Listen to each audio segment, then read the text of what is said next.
is non-zero and equating is large, that means the gradient with respect to the input pixel that I've highlighted must also be large. The models that are easy to train are also intrinsically easy to confuse by slightly modifying variables. This is definitely might come up with more complicated trainings that are not exclusively based on the gradient to figure out how to make large moves on models that have very flat response curves if you want to overcome the sum of adversarial samples. One thing that's interesting about these models is that they're capable of representing any functions with arbitrary degree of accuracy. That means that even if the optimizer has trouble finding it, we are guaranteed to at least be able to represent a function that represents adversarial samples. And this is where deep networks have a crucial advantage over shallow models like linear networks. If we train these networks on a mixture of adversarial and clue examples, they get better over time. In the following way, the blue curve represents the error and adversarial examples when training with adversarial samples included in the training data. The blue curve represents what happens if we do not include these adversarial samples in the training set. So the blue curve shows standard training algorithms do almost nothing to reduce the error rate of adversarial samples. On the left, I show what happens when we evaluate the same model on clue examples. It's the same training process, so we're looking at how well this model performs on uncorrupted inputs. And it turns out that it actually does quite well on these adversarial examples, on these clue examples when training adversarial samples. This is a little bit unusual because the adversarial examples never appear in this test data set. So by including the adversarial examples, we force the model to discover concepts that are closer to the true concept to explain how we classify the data. In the future, what the model wants to do is figure out how to encourage true understanding. Handling instruction books that provide for models. They're not learning how to figure out the underlying pattern in instruction books and process the examples correctly. Several people think that generative models have the potential to confer resistance to adversarial examples. I've run some tests on some existing generative models, and they actually are not resistant to these adversarial examples, but it's possible that other kinds of generative models could be. Finally, I also think it's promising to train agents that can interact with the environment, and when they learn to understand the dynamics of this environment, they might learn to structure the true test. If you look at the technical details of the data, the actual quantitative experiments and some more details about how you predict exactly how adversarial samples perform, how to predict them, but I encourage you to look at these two publications from my team over the last year. That's your question.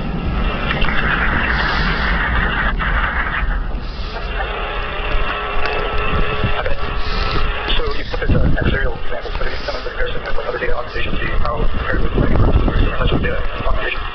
Oh, like which one has the most marginal benefit? Yeah, I haven't decided to compare which one has the most marginal benefit. What I did was I started with the state-of-the-art on a specific task, and so the adversarial data augmentation is in addition to other things like using dropouts to augment the data by having different subsets of zeros and things like that. And some of my other experiments also applied it in addition to like shifts of the image and influence of the image, like release or training from the one. But I haven't decided which one is the most beneficial one to do.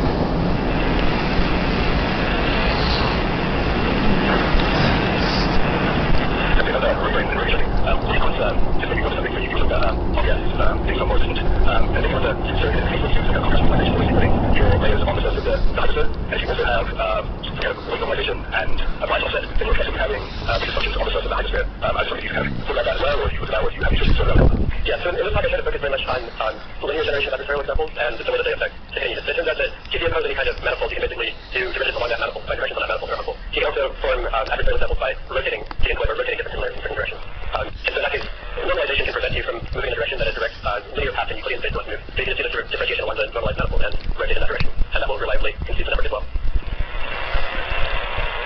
Yeah, I tried a variety of things like that to see if they could confer resistance, and I haven't succeeded yet. Actually, even when coupled with adversarial training, they don't seem to make a whole lot of improvement. Yeah, essentially. It's important to update the set of adversarial examples on each many batch rather than use the same one continuously over time, because the set of adversarial examples is a function of the network's weight.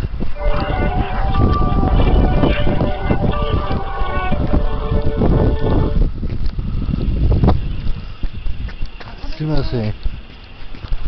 ちょっとでかい。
なんだときはね、なんか安い服が売ってそうだ。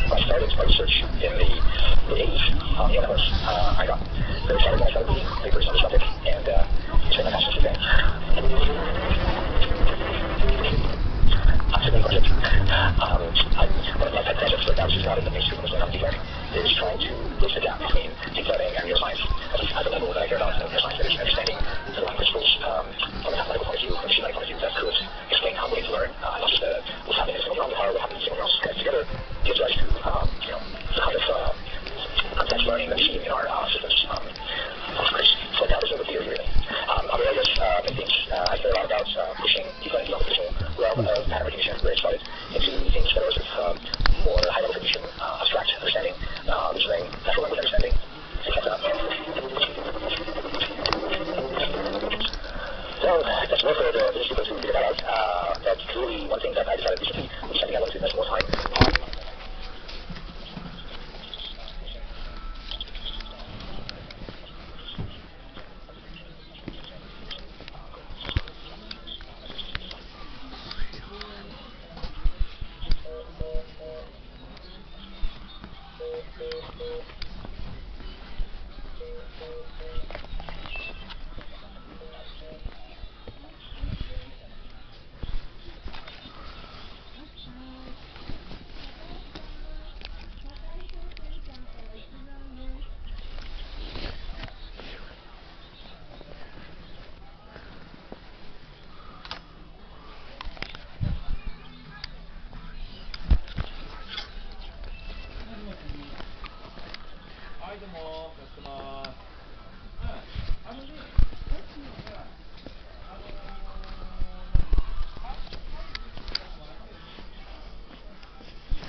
Essentially everybody communicates in natural language, but also understands what's around in the physical world. So we're trying to build AI algorithms that understand how meaning comes about in both language and visual input. And I will walk you through a couple of interesting applications in natural language processing and computer vision, as well as multimodal applications for both of those are combined. And instead of only focusing on slides, I will try most paperwork off of demos.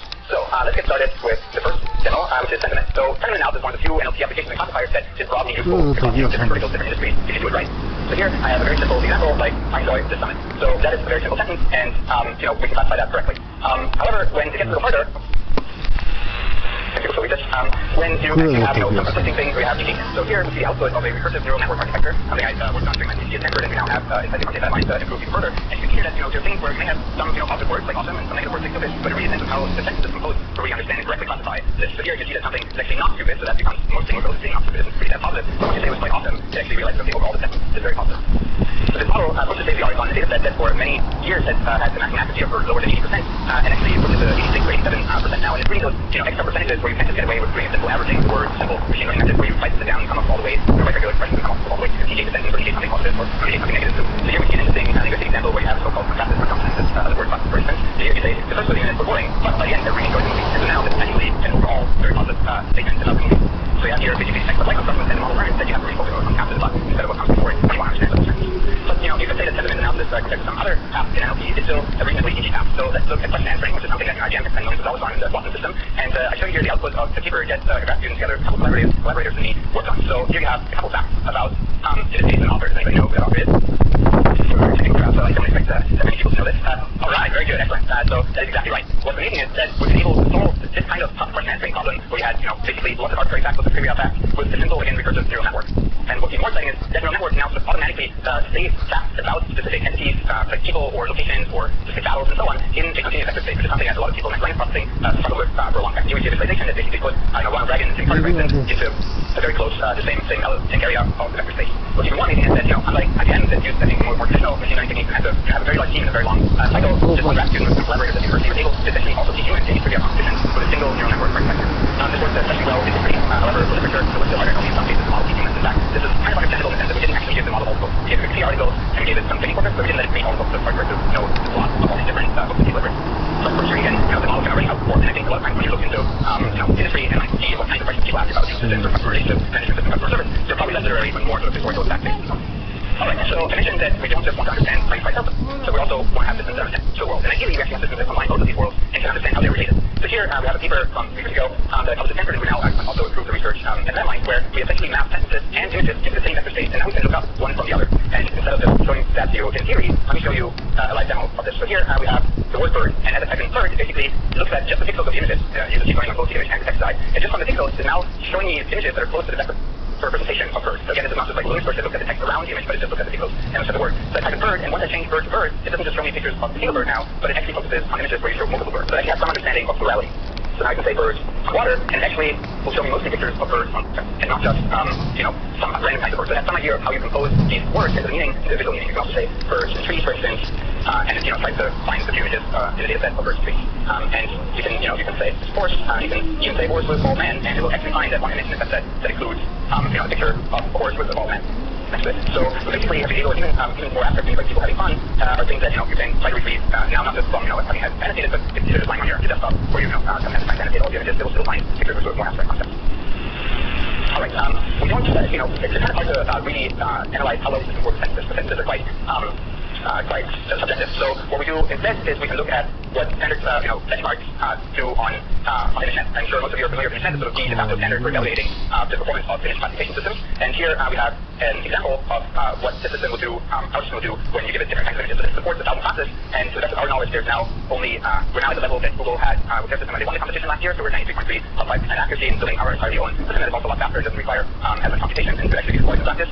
And I think now, though, we're not the state of the art, because just 2 weeks ago, so Baidu came out with a paper using a very large CPU cluster to get to, I think, around 94. So we're now second in the world, but unlike these large companies, we'll actually let you use the technology and play around with it. In case, you want to have your more working in a specific domain, you might want to use instead a specific classifier. So maybe you're in a food business and you want to have a food classifier. Well, we can very easily just throw our general system onto a specific data set like food, and then basically classify different food items, and create a very large data set where we can classify all these different food items. So sometimes you might say, well, I don't want to go through this loop with you and with an expert. I just want to be able to train this myself. And when I said deep learning for everybody, I feel like that is only true once anybody who knows how to drag and drop and use a web browser can use it. And that's essentially what we've accomplished once we launched the company last month, which is an interface that is extremely easy to use and lets you basically create your own classifier. So what you see here is our interface. So let's say, for instance, my classifier didn't really support various types of cookies.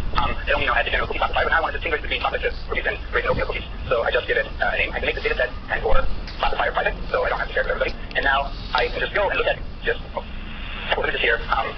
Maybe 5 chocolate chip cookies. I take them, I drag and drop them into the browser. I say these are chocolate chip. They're getting uploaded. Then I take a couple of oatmeal raisin cookies. I mark those.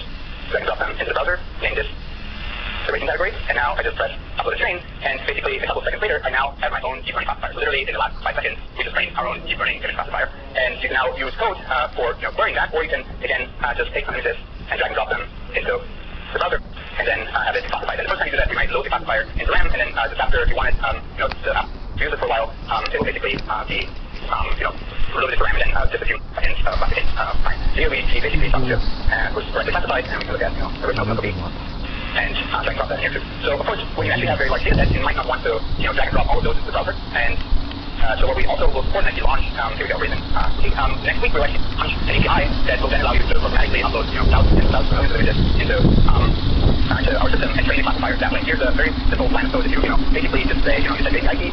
Okay, I have some classification problems in classification data. Takes the type of images. In fact, the thing for techniques, I'll just drag and drop text files into the browser and classify that way. Now you can add samples in a variety of ways. You can drop off links. You can have zip file. You can look at folder structure inside on the computer, or you can just send a couple of URLs that are online. Say what kind of models you have, model, and then predict, and that's all there is to do. So basically, in 5 minutes, anybody here could train your own classifier. All you need to do is to install Metamind, and then you run the script. And then basically, just after a few seconds, you can classify and have the trained production ready system that will classify anything you want and you really care about. And what I find exciting is that this has already launched last month, and I have to make sure to log out and I'll show you all the private classifiers, so just log out really quick. And now, what's exciting to me is to see what people are actually doing with this classifier, all the interesting use cases that come out, and what really happens when you give deep learning technology into the hands of literally everybody, not people who can program. So we have here some pattern classifications of individual data sheet versus nothing written in a pattern. We have pine cone samples. We have malaria blood samples versus non-malaria blood samples. The people classified this fits pretty well. Of course, you can't really expect 100% accuracy for all the different problems. We have people saying fashion classifiers for different types of sorts, and there's no data set that I would know of that would have 5 or 6 different types of sorts in it. You can now take this system and basically go through all Instagram or Twitter images and try to find specific brands. And if you are familiar with Confuse Matrix, you basically want the diagonal here to be very large. And despite only having had 2,000 images for 38 different classes or so, the Confuse Matrix is still quite working very well. Or shows very good performance. All right. With that, I want to conclude. Basically, it's to minimize our business. The first state of the art in AI. We think deep learning is the way to do that, and then also make it broadly accessible. Thanks a lot.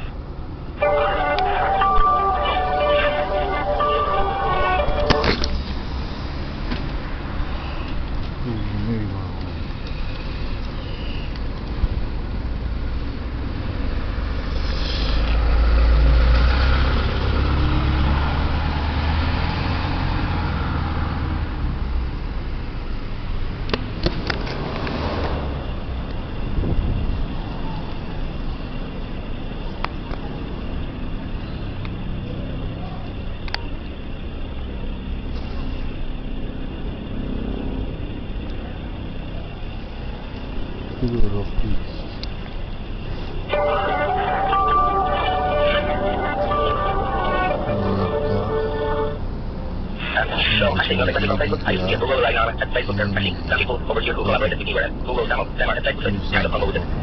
So what I will speak about there actually was our limitations of the neural network. We are quite heavy with other performance and so on, but I would like to actually show that we don't really understand neural networks, and they are still kind of a black box, and they have very surprising behaviors. So, okay. So, we took a training model like a state-of-the-art model, AlexNet model, that is able to perfectly recognize many different objects. So in the left corner you can see school bus, and the network is easy to say, oh, it's a school bus. But then we were able to make a tiny modification to this feature. The modification is in the middle magnified by the factor of 10, and you see at the right also it looks like a bus. But actually neural network is a ostrich, okay? And it's not let's say, significant. Example, you can do it for n initially, you can make neural network to delete that there is anything else. So you have some picture of some birds, some pyramid or something, and by taking a tiny modification, imperceptual modification, all of a sudden neural network is completely fooled. It thinks that there is a different feature, a different object on the feature. How is that? So like a conventional algorithm to train neural networks is called backpropagation. So essentially, backpropagation works in the way that we are following direction, we are modifying weight such a way to get the best prediction. So we look at we look what should be the target object, what should be the target class, and we are sort of following this direction. And the modification that we do in order to actually generate these crazy examples is we say how should we modify image so it would become an ostrich. So it turns out that the modification is actually relatively small. That as you can see on the picture in the middle. And initially I was expecting that that making neural network will allow us.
can be completely full. But the nice part is that actually if we use the negative example generator for model A and we feed them to model B is still full, and vice versa, if we generate negative example for model B and feed them back to model A, then actually model A is full as well. It was to point out that the magnitude of distortion is relatively small, so let's say average distortion was it was on average like a 6%, so it's like a 0.06, the average distortion was just a 6%, but if we generated a random distortion, which has a much higher magnitude, still models were quite robust. So the funny part is that those distortions, they look kind of random. We are not seeing there anything specific. It's not that all of a sudden, let's say digit 0 became a digit 9 or so. They look for us kind of random, but still we are able to transfer them between different models and they share the same weaknesses.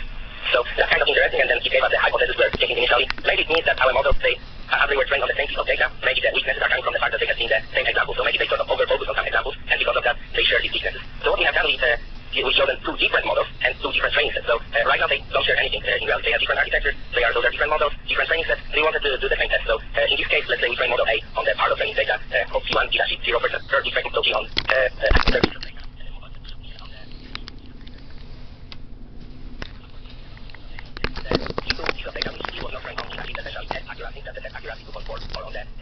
model B trained on the tested on the P1 part of data as is also the accuracy. But here we have done the same thing as on the previous slide. We generated negative examples for the model A, which gives 100% error on the model A. We generated negative examples for model B, which gives 100% of error, and actually exchange them between model A and B. They actually contain some strange pattern which is not recognized for us, but actually harness the model performance. We have several explanations for it. There are also some follow-ups on it. So one of the consequences of, let's say, of like a really high dimensional space and making matrix multiplication over there is that